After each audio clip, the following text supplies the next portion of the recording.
friends, and welcome back to my channel. If you're new and just dropping in, welcome. I do videos on cooking and sewing and crafts. And if you've been here before, thank you for supporting my channel. I found this ground beef the other day at the store that was on a manager special and marked down. And so I bought 2 packages of that, and today I am frying it up. I plan to use some for spaghetti sauce. My daughter wants to make taco soup for Halloween, and so some of it will go for that, and then the rest I will freeze for quick casseroles to use for meals in the future. For the spaghetti sauce, I chopped up half of an onion, and that is going into the pot with some olive oil, and I am going to saute that before adding the meat and the sauce. I'm making the sauce to use for freezer lasagnas that I can make up and have in my freezer for a day that I haven't cooked or I don't know what to make for dinner. I love having those kinds of things in the freezer all ready to go. Lasagnas or enchiladas, stuffing, mashed potatoes, meatloaves, or meatballs. I'm not going to get to all of that today, but I will get to some of it.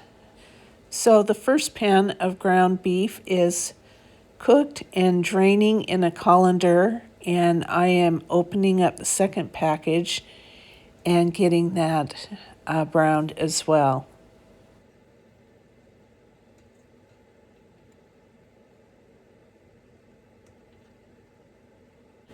I add some ground beef and salt and pepper to the pot that had the onions in it.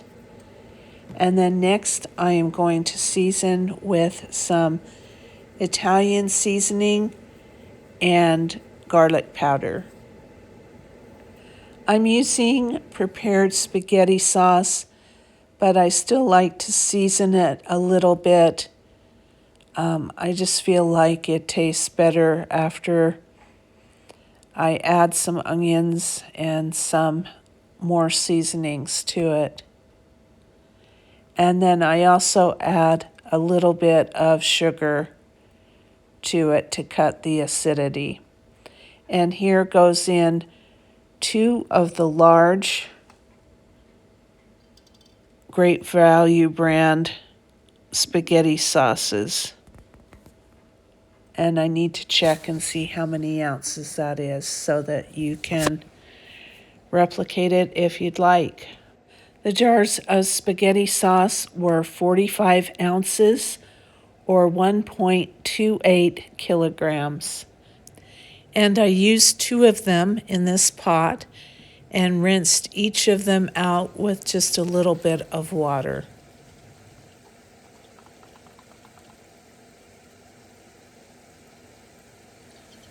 This pot of spaghetti sauce simmered on the stove for 2 or 3 hours this day, and it made the house smell just wonderful.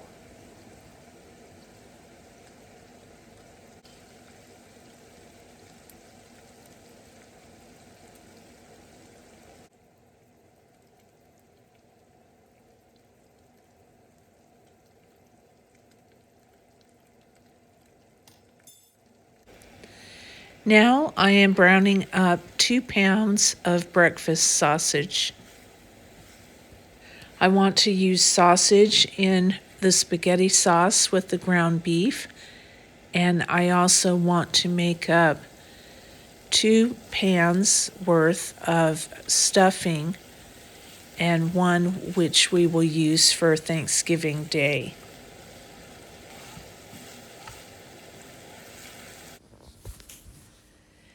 Now I'm dicing up some celery, onions, and 2 Granny Smith apples that I can saute together with some salt and pepper and butter for my stuffing or bread dressing. I've made videos of the stuffing and the lasagna, and so I will leave the link to those in the description box with the written recipes that correspond to those videos in the description box.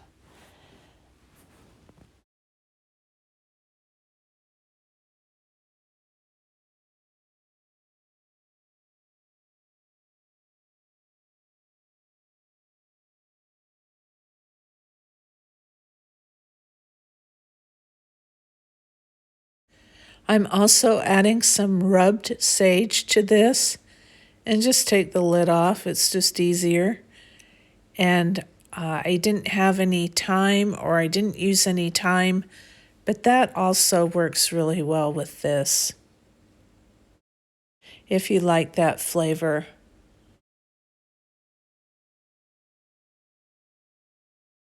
I added 2 boxes of Mrs. Cubison's cubed bread stuffing mix into a bowl that had the sausage, apples, onions, and celery in it.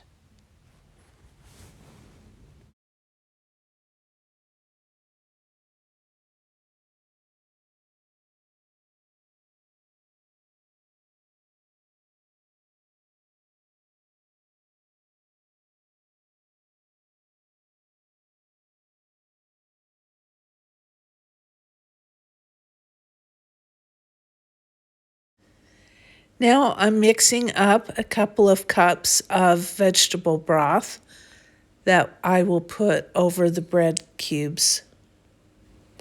And you can use chicken broth, beef broth, turkey broth, whatever you'd like on this. The broth just gives it more flavor than just plain water. And I think that was 3.5 cups of broth. Start out with 2 just to make sure that you don't make it too wet. And then I keep stirring it to distribute the broth evenly throughout. It tends to sink to the bottom, and so you want to keep on stirring that.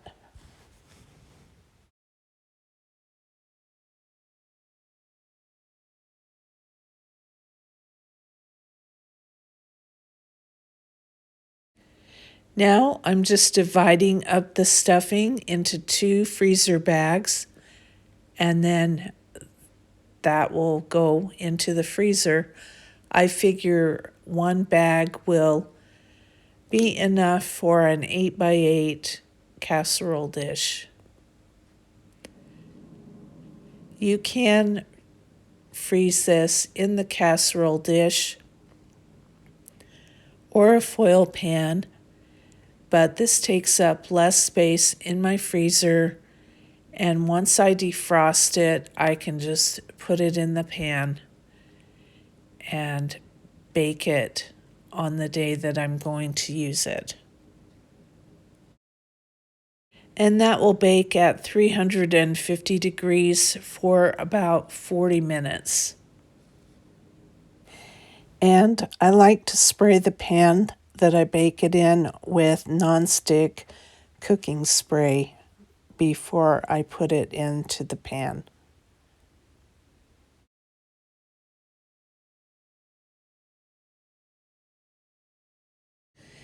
It's now the next day, and it happens to be Halloween, and I am getting the water boiling to cook my lasagna noodles. I know some people just put them in their lasagna uncooked, but I prefer to do it this way. They don't have to be completely cooked because they will finish cooking when you bake the lasagna, but I like to have them 90% cooked. I have to cut these to put them into the pans, but I will use the cut pieces also, so nothing goes to waste. I first had 3 foil pans out with sauce, but I didn't have enough sauce to make a 5th completed lasagna.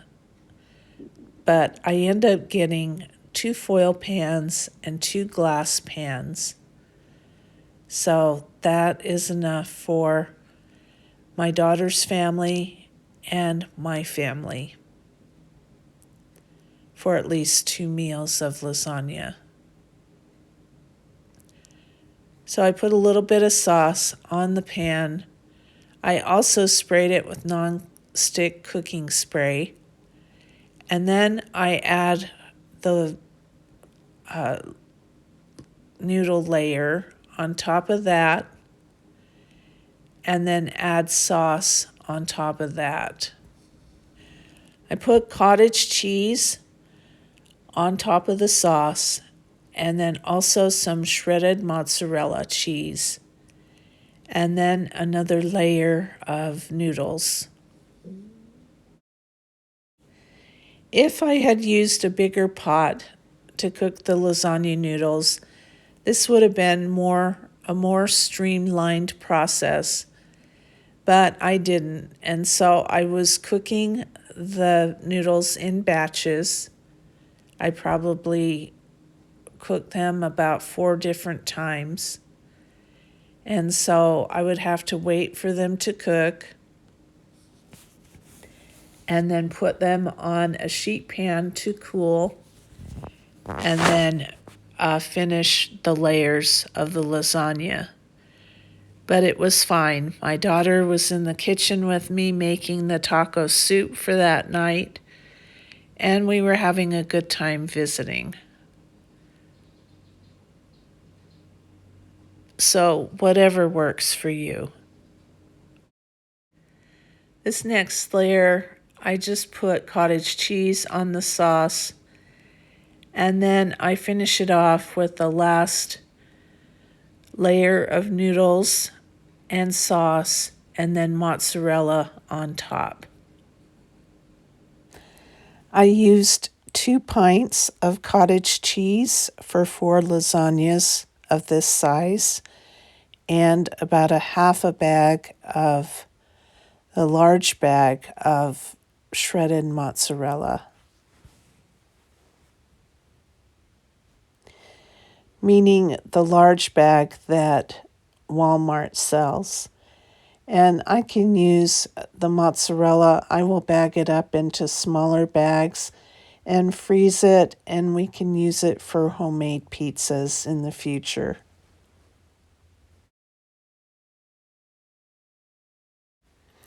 Making the sauce for the lasagna the day before really works out well for me.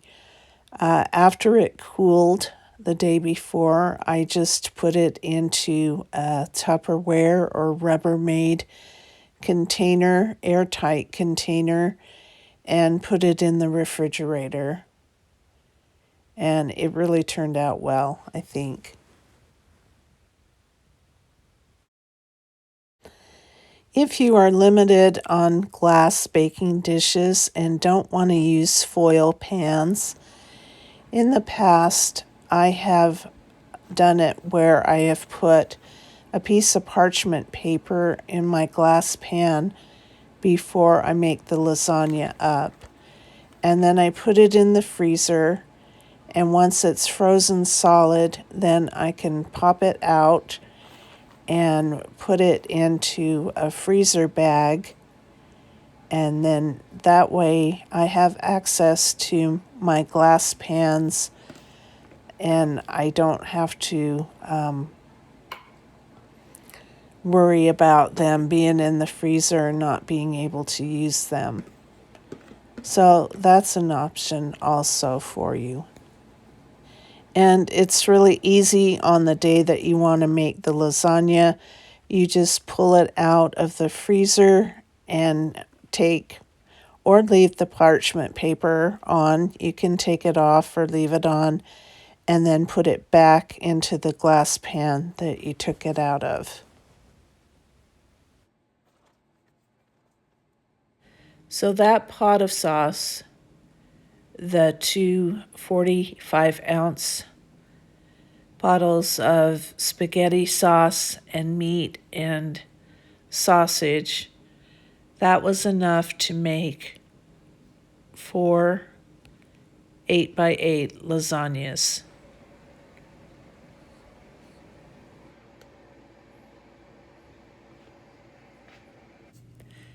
The day after Halloween, and I have some pork chops that I need to use up. We have plans for dinner, so I know that I won't get to them for dinner.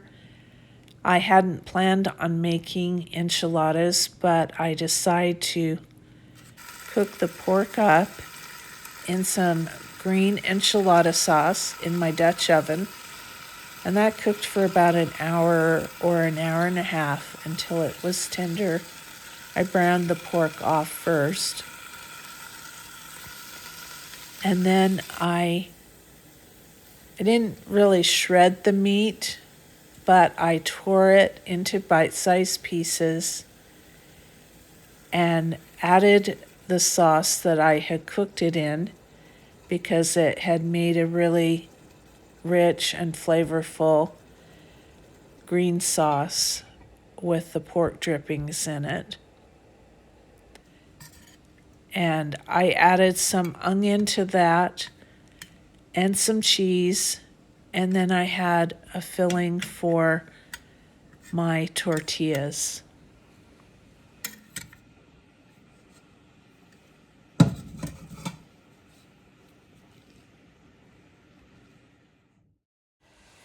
And so I am just wrapping the enchiladas up with flour tortillas. And like I said, I had cheese and onions and a little bit of the sauce that I cooked with in it. And I just rolled those up. These were large tortillas, and I like to cut them in half before I put them into the pan.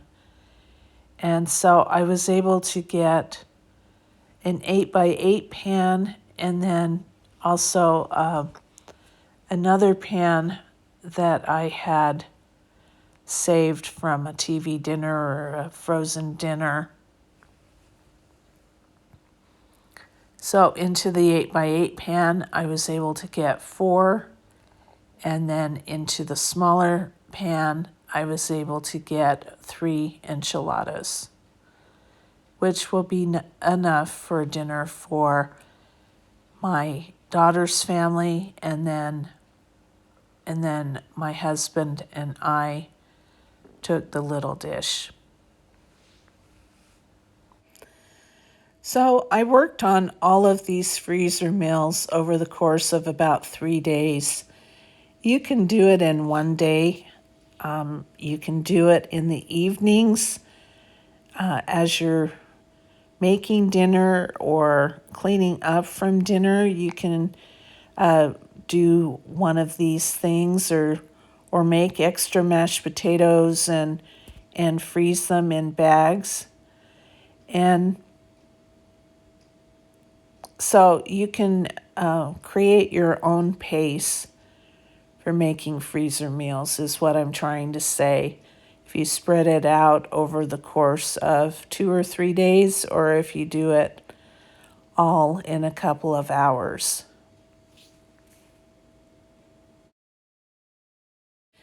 And I do enjoy having these in the freezer, especially during the cold winter season in the fall and the winter.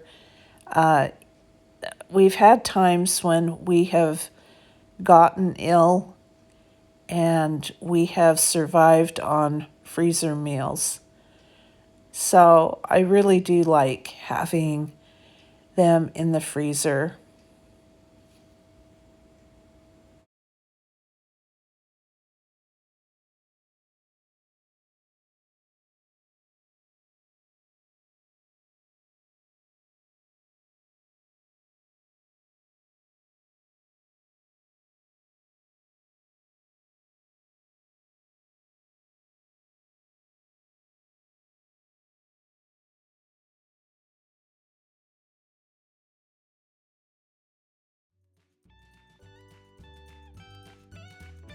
With the rest of the cooking liquid, I made a sauce by putting a little bit of flour into it and whisking it well and adding milk and letting it thicken.